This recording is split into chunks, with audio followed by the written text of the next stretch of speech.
Hello everyone, welcome to Economics Academy. So we are discussing the Down to Earth series, and here we come up with one more particular article of Down to Earth. As you know, Down to Earth is a fortnightly magazine which comes every 15 days. So we have discussed the part 1 of the February month. Now in this particular video sequence we are going to discuss the part 2, which has come up with the name called as Slumming It, regarding with the problems of slums in India and what made huge amount of slums to be developed, and these particular some slum grounds, what are the major consequences which would be created. तो ये major editorial का article है, but इससे अलावा environment के बारे में, development के बारे में एंड हेल्थ के बारे में बहुत सारे आर्टिकल्स आए थे.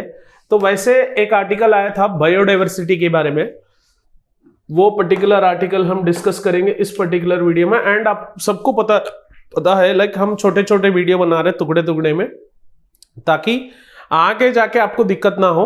लाइक लंबा चौड़ा 2 घंटे वीडियो देखने में आपका दिमाग नहीं बैठेगा, है ना. So small pocketed videos can make some sense as learning the subject, है ना. सो इसीलिए ये 10-15 मिनट वीडियो हम बना रहे हैं. तो ये topic down to earth slumming it में से लिया था. तो उसमें बायोडाइवर्सिटी का चैप्टर जो है उसमें माइग्रेटरी स्पीसीज बोल के चैप्टर में एक पर्टिकुलर आर्टिकल आया था, like forced to vanish. So these particular migratory species are forced to vanish. Why there has been forced to vanish is like the world has its first clear evidence on migratory species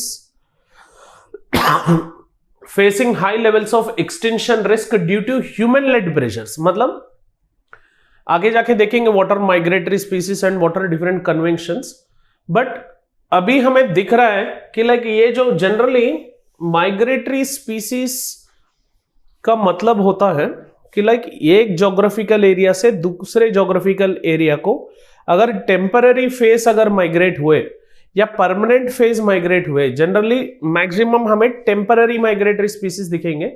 permanent migrate अगर हो रहा है that means in that particular region कुछ ना कुछ habitat destruction और ecosystem destruction हुआ बोल के एक लाइक कंसिक्वेंस की रूप में हम देख सकते हैं. सो अगर इसमें देखें what are the major human led pressures which are making huge extinction, increase in the high extinction levels of this migratory species. ये तो सबको पता है, like huge infrastructure development.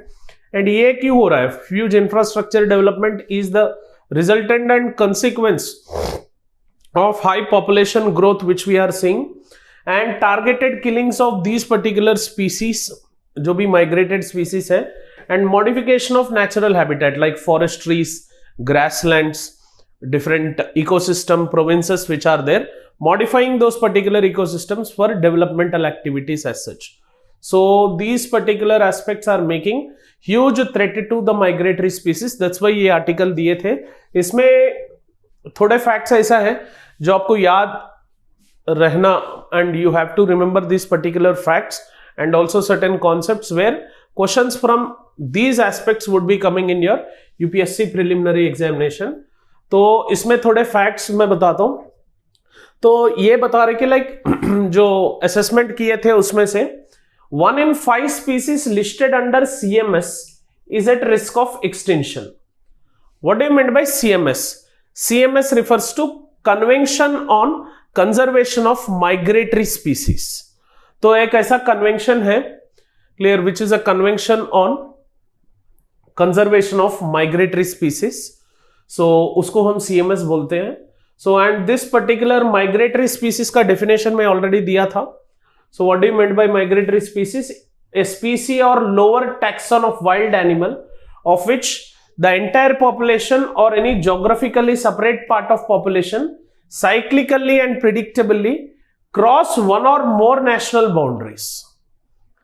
Clear? तो उसको हम माइग्रेटरी स्पीसीज बोलते हैं. इसका एग्जाम्पल मैं बता सकता हूं, like Siberian cranes generally migrate during winters towards Keoladeo-Ghana National Park, which is located in Rajasthan. So this is one particular migratory species as such, है ना.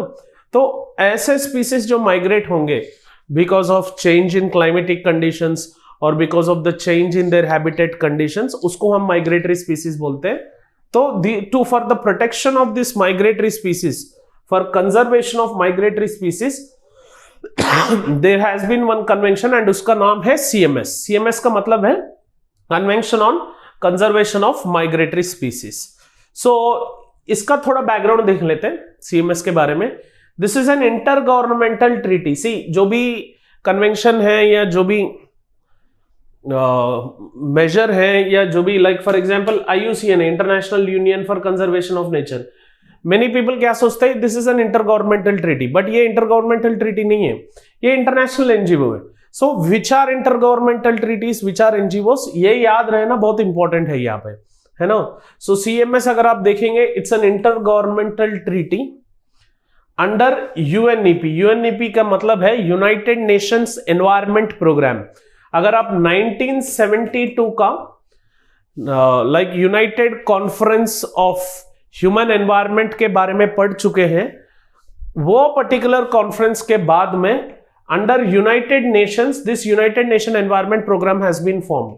UNEP एनवायरमेंटल प्रोग्राम्स को कॉन्सेंट्रेट करेगी, UNDP developmental programmes of United Nations को concentrate करेगी. So एक बार UNEP के बारे में पढ़ लो, है ना.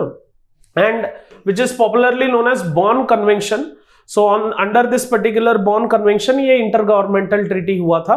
Actually this was signed in 1979. ये फैक्ट याद रख लो थोड़ा, हो सकता है UPSC प्रीलिम्स में पूछा जाए. And it came into force in 1983. So 4 साल के बाद में ये CMS came into force.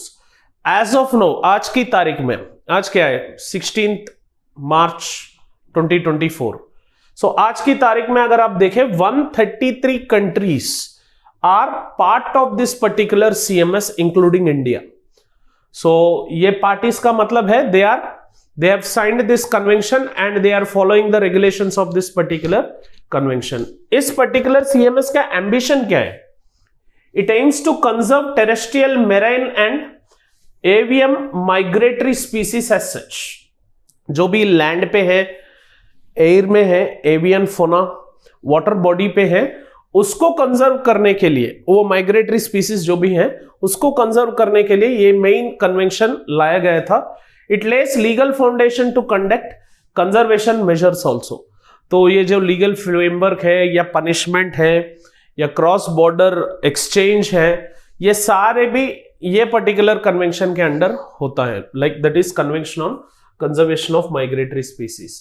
And इस CMS में generally whenever you come across with this CMS, या आप हिंदू न्यूज़पेपर में पढ़े या डाउन टू अर्थ में पढ़े या योजना में पढ़े, जब भी CMS आएगा अपेंडिसिस बोल के आएंगे.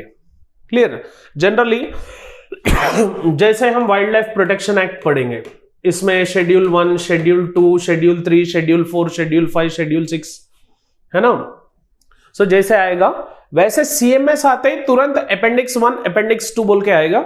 ये दोनों बहुत याद रखने की चीजें. डायरेक्टली क्वेश्चन आएगा, if any स्पीसी is present under appendix 1 of CMS, what does it imply? Direct question आने का चांस है. सो अपेंडिक्स 1 में क्या है? There are threatened migratory species, है ना. टोटल थ्रेटेंड माइग्रेटरी स्पीसीज मतलब ऑलमोस्ट वो थ्रेटेंड जो भी है, वो माइग्रेटरी स्पीसीज जो भी है, they fall under this appendix 1 category. Total 180 species are under this particular appendix 1. अगर appendix 2 देखें, migratory species required international cooperation for the protection of these particular species. So इसमें total गिन चुन के 1127 species है. ये नंबर चेंज होने का चांसेस है, तो it is not necessary that you remember the fact of this number. According to the state of world's migratory species, so recently this particular state of world's migratory species का report निकला था, उसमें थोड़ा Grimm facts बाहर आ चुके थे. उस facts में अगर मैं कलेक्ट करके आपको बोलूं, आपको जरूरी नहीं है ये फैक्ट याद रखो, but if you are writing some answers regarding with migratory species और regarding with the biodiversity, flora and fauna, you can write this facts if you remember. ऐसा नहीं कि तुरंत रैंडमली 265 लिख दिए 260 की जगह, ऐसा मत लिखो. फैक्ट अगर याद है तो लिख लो. So, according to the state of world's migratory species, which was done under Convention on Conservation of Migratory Species, इसके अंडर में अगर आप देखें 260 स्पीसीज जो भी हैं, they face extinction risk.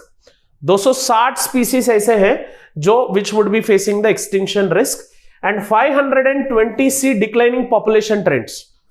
Extension face करे 260 एंड डिक्लाइनिंग पॉपुलेशन ट्रेंड्स 520 है ना। सो अगर आप परसेंटेज के हिसाब से देखें 82% ऑफ द अपेंडिक्स 1 मतलब 180 स्पीसीज में 82% of appendix 1 face extension risk, मतलब almost 4/5 portion. 76% of this appendix 1 show the declining trend of population. See, facts and figures I am saying just for information. UPSC will not concentrate on these facts. अगर आपको कोई answer में लिखना है तो लिखो, है ना। Next 18% of appendix 2 species face extinction and 42% see declining population trends.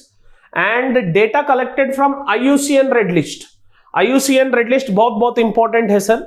So IUCN already मैंने बोला था, it is an international union for conservation of nature, जो which comes under an international NGO।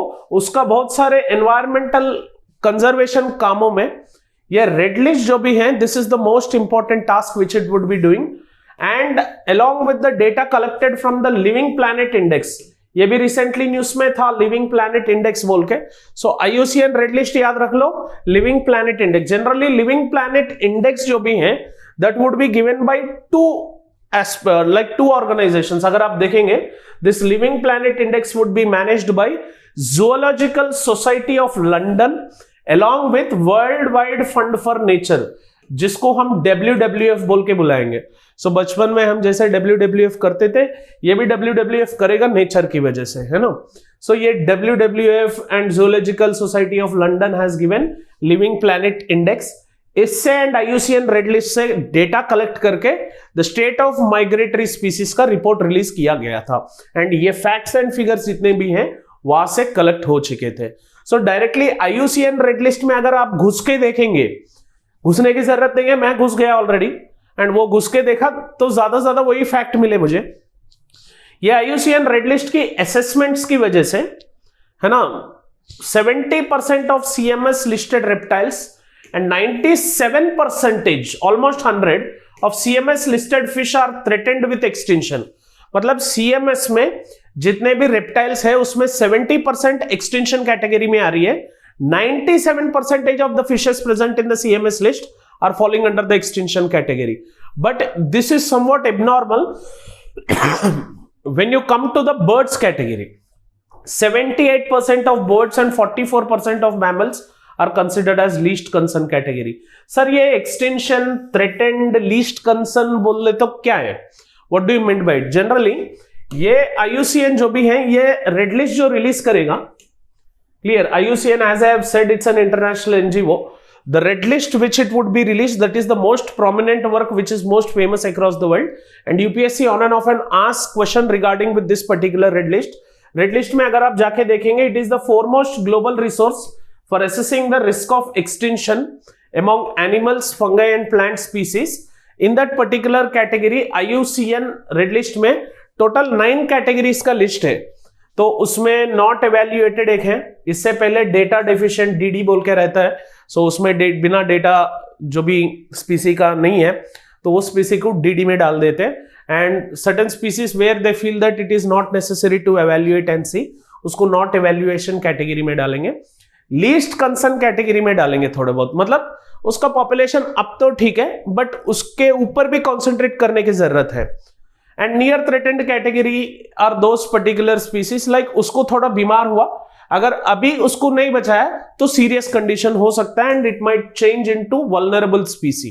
तो vulnerable species are those species which are under near threatened, मतलब ये species कम होने का trend दिखा रही है। सो इमीडिएटली इसका प्रोटेक्शन करना बहुत जरूरी है। सो ऐसा 5 कैटेगरी ये मिला के एंडेंजर्ड कैटेगरी है। एंडेंजर्ड कैटेगरी का मतलब है species already fallen into this, special protection और special focus line is required. Critically endangered, special intensive care protection is required for those particular species. So आपको जब भी आप IUCN रेड लिस्ट का स्पीसीज पढ़ेंगे, critically endangered, endangered and vulnerable species, इसको पढ़ना बहुत जरूरी है।